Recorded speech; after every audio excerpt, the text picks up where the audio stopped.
Whew, what a weekend, man. And it's absolutely freezing outside, man. What was it? I think it's what, 14, 15 degrees out, man. It's freezing, man. Shit, man. So we had a interesting weekend, man, with football, man. A couple of teams that we thought we had some confidence in got sent home. Uh, Crazy thing was with the Detroit Lions, 18 degrees right now. I was gonna do a video about Jared Goff and talk about how I feel like a lot of times he takes a lot of heat in the media and how he's disrespected, and I never got a chance to sit down and do it. I'm glad I didn't, but because he looked awful in that game, and even though they put up 31 points, they put up some points, but it's like the turnovers, man, and you know I just felt like before that game, even after the game, I still feel like he's one of the most disrespected quarterbacks that I've seen in recent times. Like, because to me, right, he's not like on a level of Mahomes or Josh Allen, or like he's not. You're not gonna win because of him. You can win with him, and there's a difference with Jared Goff, right? When he remember he is you can win with him because they did make it to the Super Bowl in Los Angeles. They did win 15 games this year in Detroit, and last year I think they won 12. Um, the year before that I think they won like 9 or 10 games, something like that. Like, you can win with them, and I think he won 13-3 in LA one year, and they made the playoffs constantly. Um, you can win with him. Problem is with him is you get a little too throw happy with him because he can put up numbers, and he can definitely give you the illusion like he's one of those guys, because he'll put up some serious numbers, and he can air it out with the best of them. You know what I'm saying? When he's hot and he's on. Problem is the mistakes, man, and the errant throws and things like that. That when I looked at Matthew Stafford, because when I was going to do the video, I was looking at both their numbers, and they both got similar numbers. Jared Goff, I think he's at like 35 some thousand in about 7-8 years. Matthew Stafford is like 56,000 yards. Matthew Stafford is definitely a better quarterback than him, and you can win with Matthew Stafford, or because of Matthew Stafford. We've seen him, carrying Detroit, even though they didn't go anywhere, but we've seen him carrying Detroit, and winning games just off his arm alone, and bringing his team back when they're down from behind, making the games close. So, we knew that he's a difference maker out there. With Jared Goff, he needs everything to be around him. He needs the running backs. He needs receivers, tight end, offensive line. Everything has to go right for him in order for him to be successful. He has to have everything around him. So when you put the talent around him, like when they had Todd Gurley, and they had and they had all those receivers, and they were able to throw the ball around. Remember, he has beaten Patrick Mahomes a couple of times. So he can throw and air it out. Like I said, he just needs the team and the pieces around him. Problem is with Detroit, they don't have no big defense. It was awful. They didn't make the adjustments, and they didn't have the personnel. And sometimes I think a lot of these coaches, they get a little too. They don't make certain adjustments that can help their team win. And I feel like Dan Campbell relied a little bit too much on Jared Goff's arm, because the numbers that he put up throughout the year and the points they were putting up. And some of these games, man, you gotta, as I said in previous videos, you got to be able to have a balance and play defense. And if you can't do that, you're not going to win. Even in NBA, when it comes down to championship ball, much as they shoot threes and everything, it comes down to defense, rebounds, and your stars coming up to show up, and your support. It's a team effort. Stars have to show up, your supporting cast has to show up. It comes down to, those little intangible things. Same thing with football. It always comes down to you having to run the football and play defense. Defense has to make plays. If they're not doing that, you're not going to win. So we can't throw the whole game on Goff, but he made some disgusting turnovers, man. And it's like, what are you doing? And that's what probably prompted Sean McVay to trade him. Like, nah, like, what is this? Sometimes this guy does things like, what are you doing? What did you see? And it's like, when he threw that game-ending pick, even though they were going to lose probably anyway, he took every hope they had out of winning the game, but threw that pick in the end zone. Like, what the hell are you doing, man?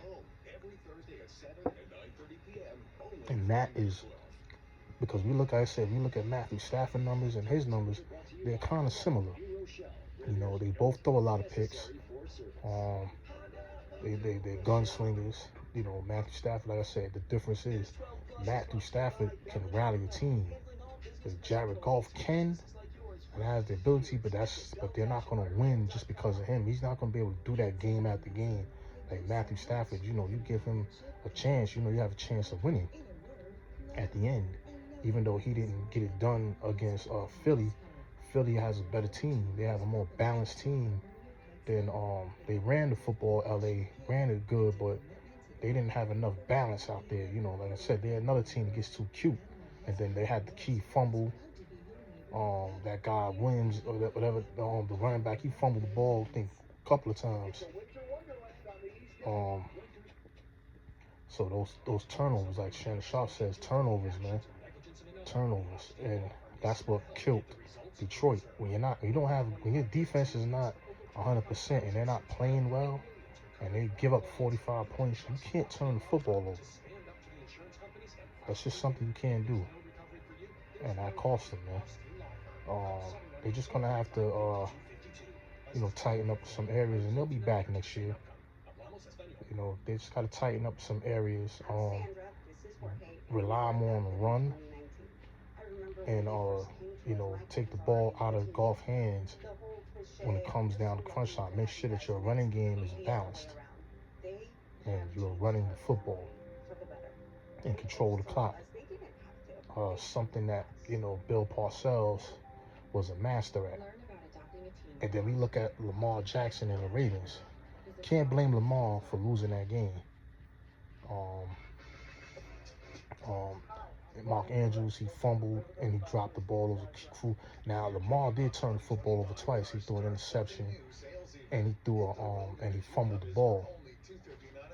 And as I was just talking about Bill Parcells, clock control. You got Derrick Henry. You have Lamar Jackson. They have another running back. I forgot his name. Run the football. What are you doing, man? Why are you trying to get so cute and throw the ball? I know, you want to, Lamar, he wants to show that I can sit in the pocket and make plays. You don't need to do that if you have Derrick Henry and your legs yourself, because they should have dominated the clock. It's a bad weather game.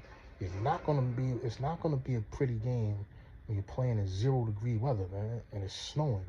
What the hell are you doing, man? Run the football, man. And in Buffalo, it's cold outside. You know what I'm saying? Like, you run the football, man. That was supposed to have been a big dose of Derrick Henry and get a ball to Bionic Man, man. Me and my cousin call him $6 million man, the Bionic Man, because he gets the ball. He's like, and he's just gone, man. Like you turn around, he got a cool 180 yards. Not giving him the ball though. And every time they've lost this year is because they've been trying to be too cute, not giving him the football. You know what I'm saying? Like, give them the football, man. You know what I'm saying? Like, now you look at the Eagles and the and the Rams. Like I said, the Eagles, they did what they were supposed to do. They ran the football. Saquon had 200 yards rushing. I call him Tails from Sonic the Hedgehog. He just, every time you look up, he's gone. Like it's just a house call. And you gotta run the ball, man. And that's what they did. They ran the football, man. You know what I'm saying? And you know, just they just stuck to the basics, man. Don't try to do too much, man. Yeah, you're gonna have to throw the ball. We're not saying, you know, just run it every play, but you know, you should in these cold weather games and it's cold outside and it's playoff football, you gotta have clock control like Bill Parcells. Like those are games like if he would have had that team like Lamar Jackson and the Ravens, they would have won that game because he would have controlled the clock. He would have ran that football, and they would have played tough defense. And because that's how the Giants, that was their identity. We're gonna defense and we're gonna run the ball. You know what I'm saying? Like, and that's how they got to the Super Bowl in '90. They had a more balanced attack in '86. They had Phil Simms, and then they had, you know, a couple of good receivers, Phil McConkey, Mark Bavaro. I forgot the rest of the receivers. They had Joe Morris running the football. They had a balanced attack. In '90, they had Anderson, Otis Anderson. They had, you know what I'm saying, like, and then Jeff Hostetler had came in for Phil Simms.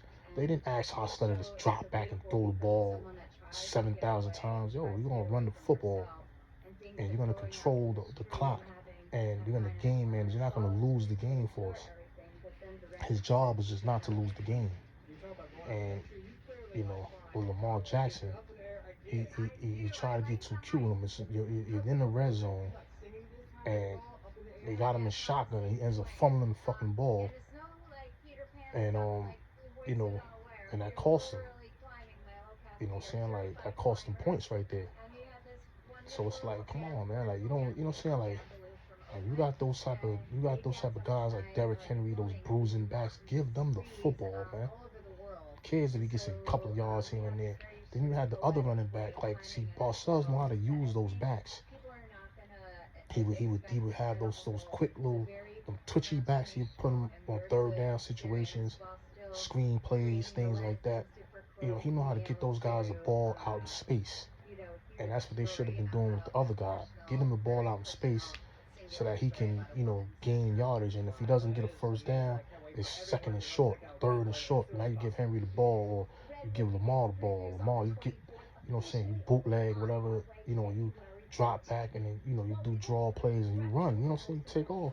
But this, you know what I'm saying, to have him sitting back trying to make plays with his arm, you know what I'm saying, like sometimes it's a little bit too cute. And then he got into the point where they had to throw the football and he's making the plays, you know, because he overcame the turnovers early and they were in the game. And Mark Andrews had that ball and he just dropped it.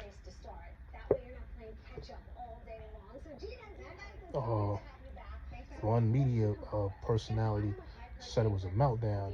They're melting down. I immediately replied like, yo, that wasn't a meltdown. They just lost the game, man. A meltdown is like when nothing's going right. They turn football over left and right. They're not overcoming anything. They're mentally out of the game. You know, they're uncharacteristic, you know, throughout the entire game. And they're never really in the game. And it's like they just get destroyed. That's a meltdown. Or it's like 2 or 3 minutes left in the game and they make uncharacteristic plays and they don't know what they're doing out there. They get confused and they just blow the game. And, you know, like you got to be doing a lot of uncharacteristic things for you to call it a meltdown. All he did was drop the football, man. It happens. He dropped the ball. He's a human being, man. I mean, so a little bit of salt, man. That shit probably bland, man. I'm watching them make these eggs. But eggs, you don't really need a lot of salt. You just need a pinch of salt with eggs. And then she's making a breakfast sandwich with the tortilla. You know, man. Anybody could make that. Anybody could make what she's making. Man, they get on TV for nothing, man. But Yeah, man. She's got sausage, eggs, and cheese. All you gotta do is flip it. Yeah, that's it. Fold it, flip it, and that's it. Really easy, man. Really easy. But I'm sorry to get off track. I was just looking at the food. But yeah, man, like Lamar, you know, no, they blew that game, man. He dropped the ball, man. Wasn't a meltdown. He just dropped the ball, man. But like I said, they wouldn't have been in that predicament if they would have ran the ball and not try to sit back and get too cute with the passes. So, you know, the Chiefs, we already, there ain't even no reason to talk about. We already knew they was gonna beat the brakes off of Houston, man. They didn't have. I told you they didn't have enough to win that game. You know, but now you got Baltimore. I mean, not Baltimore, Buffalo and KC. I like KC in that game. I know my Broncos. They're like, don't root for KC. I ain't rooting for them, but I wouldn't bet against them. You know, you was want to see Josh Allen get his first Super Bowl. He's probably going to get the MVP, but you would want him to get the Super Bowl. But it's going. I mean, it's a tough. That's a tall task, man. Going up in Arrowhead, I don't see them coming out of there. I see Patrick Mahomes getting that third straight. I think he'll go up. I don't know, Jaden Daniels, man. That kid is special, man. Like, if this game is close, this is the pick'em game to me. The Philly and Washington game, because if it's close, I have more faith in Jaden Daniels than Jalen Hurts. Jalen Hurts hasn't really been playing well the last couple of weeks, and but you know, the thing is, I think that Philly. My prediction is Philly will bottle them up and probably beat them and not let the game be close. But if they allow them to rally in that fourth quarter, it'd be a lot of trouble. A lot of trouble. Um, Philly will probably run the football and with Saquon and Jalen Hurts and the rest of those guys, just run the football, ball control, and keep the ball out of Dame's hands and try to, try your best to get to him, keep him contained, and you may have something. See the evolution of the quarterback that they were, they tried to shit on years ago. Oh well, all the running around and all of that, and now all these quarterbacks have to be able to run. Game is physical. These games, things evolve, man. Like life and humanity, we've evolved over time. We're not just a old-fashioned. Everything is evolved, and so is football, man. This guy's quicker, faster, more athletic. As far as not quicker and faster per se physically, but just the game is faster. And I want to rephrase that: the game is played faster. I don't want to say the players are quicker and faster. The game is just played faster, and they've taken a lot of physicality out of the game, and so it's giving the quarterbacks now, more room to run, and the game has adjusted. You know what I'm saying? Now, it's hard. Pocket passes still wins the game, but you want to be able to move out there. You can't move out that pocket. You are sitting duck now. These guys are coming, man. Like the game is faster. So, you know,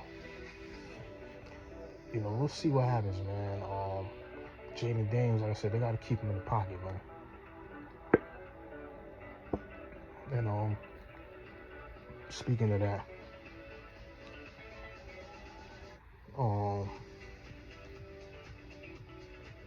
I say, yeah, they had a nerve to compare LeBron James to Patrick Mahomes on First Take, and Shannon Sharp. His defense of LeBron is just embarrassing, man. It was on Stephen A.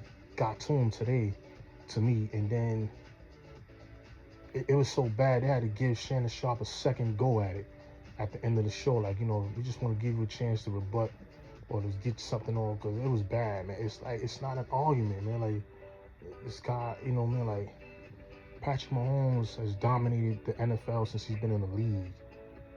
Like, it took LeBron years before he was able to establish his real dominance, and he did it with a super team, and he did it in the East, where it was a lack of competition.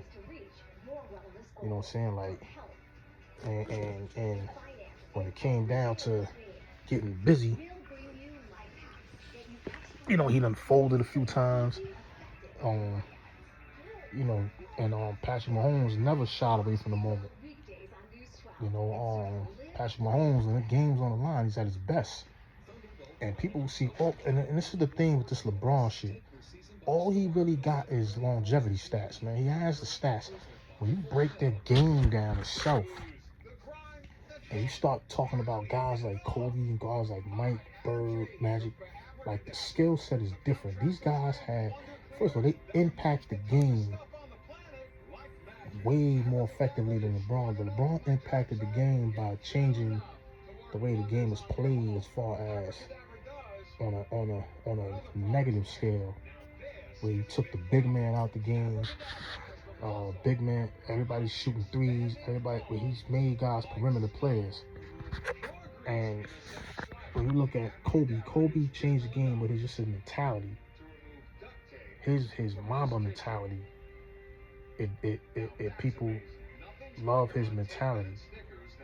You know, so people look at Kobe like and say, you know what, his mentality is what we gravitate to. That's how kind of Kobe changed the game, with the Mamba mentality, and people, you know, have taken that and, you know, ran with it. With Michael Jordan, the game changed. He changed the game in so many ways. You don't even know where to start. Just the way players approach the game. Same thing with Kobe, but even in a bigger note, the way people approach the game. I want to be like Mike. Kids running around, I want to be like Mike. Kids playing like Jordan. Even Kobe Bryant mimicked his game around Jordan. The work ethic, the willingness to win. You know what I mean? Like the athleticism, like everything about Mike, the turnaround jump, like he made people. He changed the whole game of basketball, man. Like the attention that he brought to the game. Steph Curry changed the game of basketball by he really got everybody shooting threes, feeling comfortable shooting threes. Pulling up from all over the court and all that. Magic and them impact the game, man. Showtime Lakers turned it into a run and gun style type of game, man. They changed the tempo of the game. Like Larry Bird, and they changed the game on a scale where, you know, people, you know what I'm saying, believed, you know what I'm saying, like there was hope in the league, you know, because there was no hope in the league, man. Like when him and Magic got there, they both changed the game by bringing that rivalry and toughness to the game. Like Bird and them, they brought that dominance to the game. You know what I'm saying? Like nobody wanted to go and Boston Mystique and all of that. Like they brought stuff like that to the game. Like these guys impacted the game in different ways. When you look at how LeBron impacted the game, how did he impact the game? Like what did he impact? Like I said, he's a drive and kick guy. He impacted the game early in his career, but not gonna just shit on LeBron. Now early in his career, he was a workhorse. He impacted the game both work ethic, talent, and ability, right? Because his work ethic, he was a stat guy, so he was getting rebounds, he's getting assists, he's getting points. He had to do a lot on his team, so he impacted the game younger, but he didn't change the game. Like guys didn't. You don't have guys coming in the league trying to play like him or trying to emulate his style of play. You know what I'm saying? Like that's what I mean by changing the game. Like he didn't bring that impact to the game like those guys I mentioned. You know, but the argument is laughable. Like even like I said, when you break down the individual games, it's like what has LeBron? What is, you know what I'm saying? Like I said, he is a great player, and definitely I don't have him on Rushmore. I don't skip. My problem with the greatness of him is I don't skip him past God, like Wilt Chamberlain. He impact the game crazy. There's been a few that have been identified to be Um, specifically stressful, but I think the background is important. There are 63 he million he he he parents impact living the in poverty in game. the country. Wilt Two Chamberlain million impact the more game. caregivers who take care of children as Dunking, well, and a third of them are complaining about um, high stress his levels. ability to score, Many parents pass, and people that don't his take care of overall children strength and took a major athleticism. Shaq stressor from their impact the family's game. finances. You know, Shaq Sadly, impacted the game now taking care of children has gone up. The with price of his realized food is with up the about hacker Shaq, 29%, and his about size and 70% of parents say athleticism they can't and afford to have their child. clogging up the They paint, can't take care of and their he basic created a needs, hacker Shaq, but he had to education, change health the needs, rules of all the of that. game. And that's what I mean by impacting the game on like things like that. Like whatever your impact was, it changed the aspect of how people played the game. It's so interesting, Shannon, because You know they what I'm saying? say Like that for there have been studies that have and shown not on that a parents negative note. have Like I said, with adults, LeBron their in his children are era, 4 times more we likely got to load have management. medical problems and We twice as got likely to have mental health guys that problems want to compete in the themselves. All-Star games. They're not doing 3 point. I mean, not 3 point dunk contests, and it's like it's ruined So employers, they can the continue to All-Star expand game. family You know, paid guys leave want to and health jump leaves. teams and form Schools super need to have teams and continued a conversation all with this stuff. parents and have Like these open are the sessions things that about how he issues that are impact the game. stressing them. We talked about Playing finance, but there's also empowerment, isolation. guys Many, crying many about parents this feel and that, isolated in demanding part, and the trades. population feels isolated. There's But no loyalty to 65% of teams parents and anymore. 77% of Guys are singles. just mercenaries. So it's important for So that's parents to how check he on those impacted the game. family members that are parents. You It's know, important for if schools he's to open up impacted the game policies. on a It's important positive for note, as parents far to as know that it's you know, I stressful. mean, player When you're not empowerment is okay, it's positive going to and be negative. okay. It's positive because you want people to have control of their careers, but it's negative when people are taking There's a advantage lot of of it things you can do, but the first thing you do is you have to take your own pulse and and make sure leveraging it if you see that you're not doing and okay, and go and get the help you need. and it's ruining the Contact your league doctor, get yourself because now screened you're for not getting, anxiety or depression you know or what I'm any saying, of the those things. And competitiveness it's that we really once important to got. have a role model for your children too, because if they see that you're But stressed, you're going to get help, what has you he know that done you to can get help impact the as game on well. a positive note? You know, like if I mean, somebody I tell think we me, don't have to get into the details, but we can I don't want certainly to hear say, you about know his what, it stats, hasn't a lot on my mind right now. Just you like know, when you need to take a time out, I need to because if take you a time break out and down I need the to think about games myself and get the help that I itself, need. when you look at, all right, you look at him, his shooting from the perimeter is Yeah. awful. He can shoot, but he's not a consistent shooter. He's a streaky shooter. He can shoot the three. He's gotten better at shooting the three, but he's usually shooting open threes. Um, when he's open. You know, I'm not challenging because he's open or not, but his ability to create his own shot off the dribble, besides just bulldozing to the rim, he has no fadeaway. He has no real post game. Um, that we've seen. We've never really seen him go on a block and hit a nigga with a move on a block. Like, you know what I'm saying? Like, here and there, you know, I'm not saying he doesn't have the ability to do it. I'm saying it's not a consistent. It's not consistent. It's not part of his game consistently. Like, we seen Kobe or Mike go on the block. You know what I'm saying? Like, things like that. So it's like, I don't know. That argument is just, it's not, I don't know, man. It's just getting more embarrassing and embarrassing. And you need to stop, man. Even Scottie Pippen is cooking this dude. Like, it just needs to stop, man. You know, it's a joke, man. 4 championships in 22 years. Um, it's a joke, man. But anyways, all the coaches he got fired, the players that gotten traded, like this is how he impacts the game, huh? So, all the superstars he played with. But anyway, we're gonna get back to, we're gonna get on a different note here. What the hell's going on with boxing, man? What's going on, man? It's January going into February. We haven't seen no fights. Um, what's going on with boxing, man? I'm telling you, man. I'm telling you, when I said the pay-per-view is messing things up, it's messing things up, man. It is really, it's not pay-per-view. that's messing up. It's once again, it's the athletes. You know what I'm saying? Like, and it's the management teams. Like, we need to see these guys in the ring, man. Like, we're not, you know what I'm saying? Like we're not seeing the up and coming fighters. Like, everybody has to fight on the fight card now. Like, we're not getting boxing consistently, man.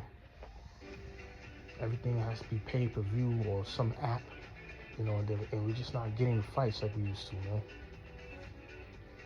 When last time you had a major fight on? When last time you had consistent boxing on? Like if you don't have the zone probably the only one that shows consistent boxing. So if you don't have the zone, you're pretty much not gonna see no fights. This is crazy, man. Where's Top Rank? Where is PBC? You know, like, PBC is hanging on by a thread. Really, all they got is Javante, David Benavidez. Like, Spence is halfway retired. You don't know what he's doing. You know, he's dealing with a lot. So we don't know what's going to happen with Spence. But boxing is just dry, man. Like, you got Tank Davis, and like, we're not, like, but I said, when you look at pay-per-view, I want to see good matchups, man. Like, I want to see, you know, matchups that are probably going to be classic, that we're going to think about for years. Like, I don't want to see Tank versus Lamar Roach. To me, that's not a pay-per-view fight. That's a fight that should be on HBO or show. When they had Showtime Boxing. You got Amazon. If you say you have to deal with Amazon, you should be showing more fights on Amazon. Like, you know what I'm saying? I don't think they have the fighters. You know what I'm saying? Like, and it's like boxing is just not consistent, man. Hopefully, you know, we see some consistency, man, this year. And on a different note, we got a new president, a very familiar new president, Donald J. Trump. And he signed, I think, 42 executive orders yesterday. They had him busy. All those bills got signed. They had them joints waiting, man. And he got them signed right away. Now, let's see how things play out. You know, some people are a little upset that he's in. Some people are happy. You know, we gotta see how this plays out, man. He has the House, he has the Senate. Let's see what he does for the people, man. You know, but I know one thing, man. Things are gonna change. You know what I'm saying? Like, you know, let's just hope, you know, things change for the better and not the worse, man. You know, but you know, I want to be optimistic about this and hope that, you know, his presidency runs smooth, and you know, he can get, you know, some things done for us, and we can start putting some money in our pockets. And not only put the money in our pockets, feel safer and more confident in where, you know, America is going in the future. Hopefully, you know, they hopefully, you know, like I said, we get out of these wars, and you know, we start creating more jobs and better wages for people out here, and you know, things get better, man. I'm watching these people do Pilates training. Then she just started off having them doing something hard. You know what pisses me off, man? As a former trainer, I hate to see trainers that have no idea what they're doing, man. And you know, I hate. Why can't people just stay basic, man? You know, these, you know, when you training, to me, man. As a person that works out, and a person that used to be a trainer, I trained a good, probably about 9 years training people. I've been working out since 1999. A lot of stuff I learned from experience, and a lot of stuff I learned, uh, hands-on being a trainer and watching others or reading about what others, information, studying and things like that. But a lot of stuff I learned from experience. And one of the things, all of these little, like people, one thing I know about being a trainer, especially when you work in a commercial area, is, they will, like, the commercial area will love to see all this Pilates stuff and you doing all this fancy, because they know that people will see that, and some people will get attracted by that. See, it can work both ways. They can be attracted by it, or they can get fearful of it. So when they see all of these, like, it'll look cool. If it looks cool, yeah, people might want to try it, but it's like, you don't even know how to do a squat yet, and you're trying to do Pilates. You don't have balance. Like, like you gotta, like, in order to do some of these things, you gotta be grounded in your roots, man. And I seen one guy have a class, and he's training, and he's doing this Billy Blanks workout. He got them all jumping, running, doing all this stuff, and it's old people, and it's like, fam, you running the class, but you got them doing these exercises. Half of these people couldn't even do it. I'm looking at the people. They trying to keep up with the class. They damn near dying. And I seen one lady, she couldn't keep up at all, and I had to take her out of the class, man. Like, what is it that you trying to, I see you having a hard time here, keeping up, man. Can I, and I seen her getting frustrated. And I said, pull her to the side, and I'm like, you know what? I see this ain't for you, like, are you okay? She's like, yeah, I'm fine. I'm just having a hard time. I'm like, what can I, well, how can I help you? Because we was running the class. We was doing the training thing kind of together at the time. So it was like, he would run a class and I would run a class. But, I was just watching the class, and I'm just saw her struggling. I took her out of the class like, yo, well, what is it that your fitness goals are? I'm trying to trim, lose weight. I have this issue and that issue. She has some back issue. I said, well, you shouldn't be doing all of this stuff then, because you can aggravate it. And, have you tried some of these exercises to maybe strengthen your back? So that you can strengthen the muscles in your back, and then, and then work on your flexibility a little bit, and, maybe then, you can start learning how to do some of this exercise little by little. But to just jump into those things, or just because it looks cool, I see a lot of trainers do these exercises. They just look so cool, and some of the clients, they doing it because it looks cool, and it's like they're doing something, and like, you may feel it and you may get a little bit of results, but I've seen, like, trainers, like, not show people how to do things properly, and people are wasting their time. They don't see any results.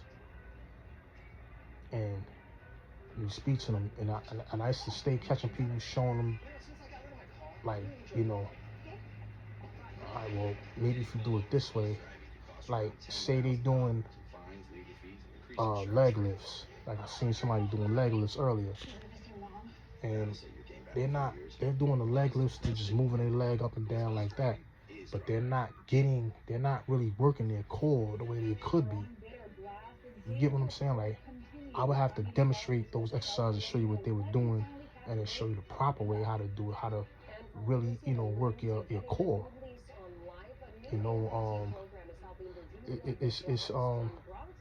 It's a, what I'm saying, like, it's a big difference there. It's like, you can do leg lifts, hanging leg raises. If you're not using your core to lift, what I'm saying, like, some people will use their legs and they lift them with their legs, and they're not really working their core. You're not allowing your core to work, especially when you come up with the leg lift, and you're not really getting your glutes into it and lifting your like turning your glutes up. I would have to demonstrate it to show people, but it's like, you're not really working your glutes if you're just lifting your legs up and down. So you may feel some type of burn.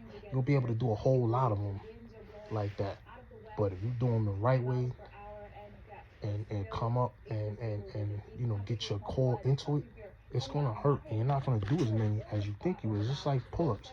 If you do pull-ups with those cheating, yeah, it's you're gonna do a lot of them.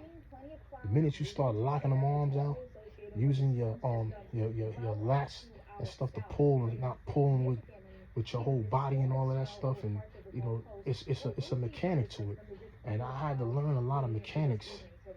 Like I seen so many trainers like doing lunges. They're not teaching them how to do lunges correctly.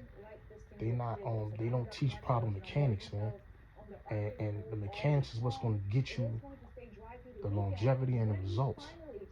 I learned, like I said, from experience, and I learned a lot of stuff the hard way, tearing up my back. I'm saying, what else? Just little injuries and learning, and certain things just didn't feel good, and I would stop doing them, and then I would read about them, and I'm like, damn, that's probably why I stopped doing it, man.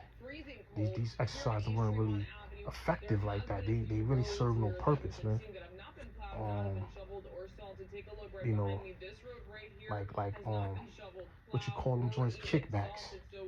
It's better to do the kickback with the cable than it is to do it with the weight. And I stay seeing people doing kickbacks with the weights in their hand. I used to do it too for years. And you think you're getting a good burn, but you're only getting the burn once you kick it back. When you got the cable in your hand, you have to control that cable 100% of the whole set or the whole rep.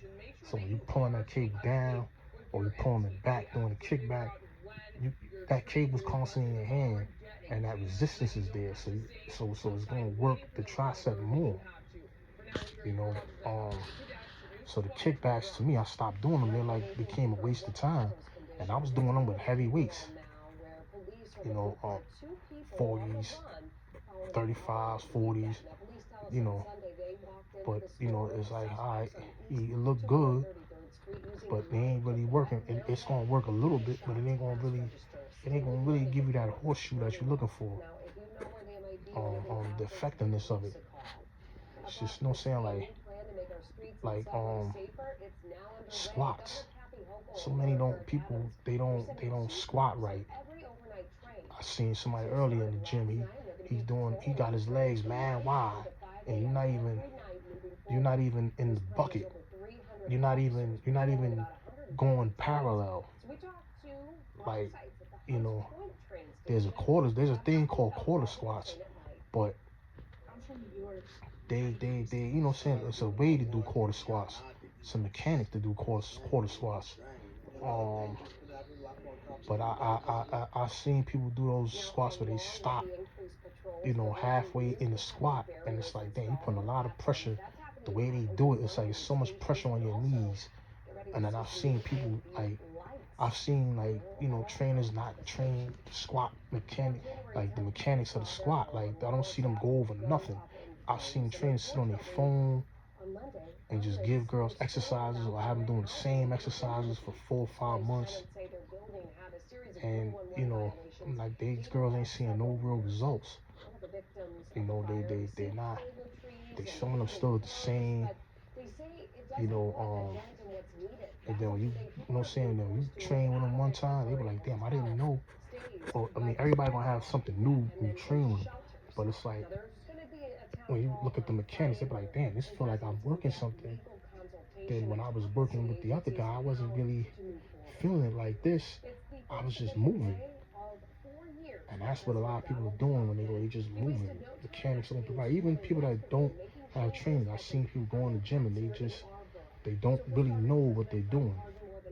I ain't perfect. I don't know everything. That's why I learn from a lot of other people. But your mechanics is what's gonna get you the results and the longevity, because the mechanics, sometimes it's okay to dumb down the weight.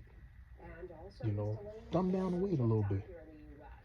You know, limiting the uh, constitutional uh, uh, right to citizenship at birth. saying, get your mechanics right first, and don't try to get into, you know, like if I'm working with somebody and they're not explaining to me what and why I'm doing this exercise, what is working on, the effectiveness of it, what are we doing? You know what I'm saying? Like I'm not gonna I'm not gonna follow somebody like that. You know what I'm saying? Like you gotta be explaining to me, you gotta show me the mechanics, and I need, you know what I'm saying, what is this working? Why are we doing this exercise? You know what I mean? So, be careful who you're training with, man. Have them explain things to you in detail, and show proof if you feel like, this doesn't sound right. And be wary of exercise. Like I'm saying, I've seen so many exercises with people who don't have the right mechanics are actually going to hurt themselves over time. So your mechanics have to be right. Learn how to do the exercise and follow up.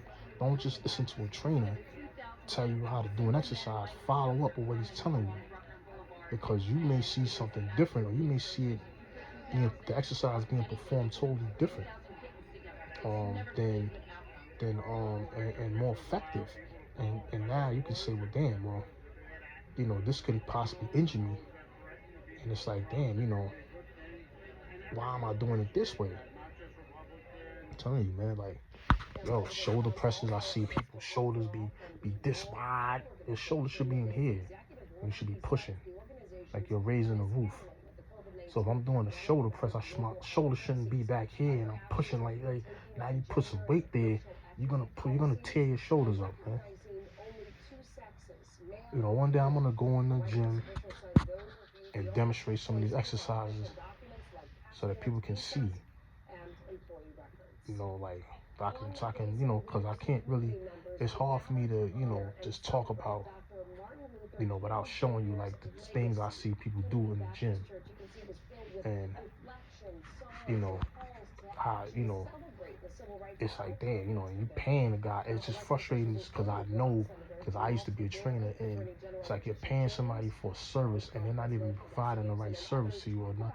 They're not even showing you how to better yourself doing the service. And this is not the shit on the trainers. It's just what I see. And it's like, damn, be like, I'm training with you, I'm paying you money, and I'm pretty sure that these people pay decent money, and my mechanics ain't right. You know what I'm saying?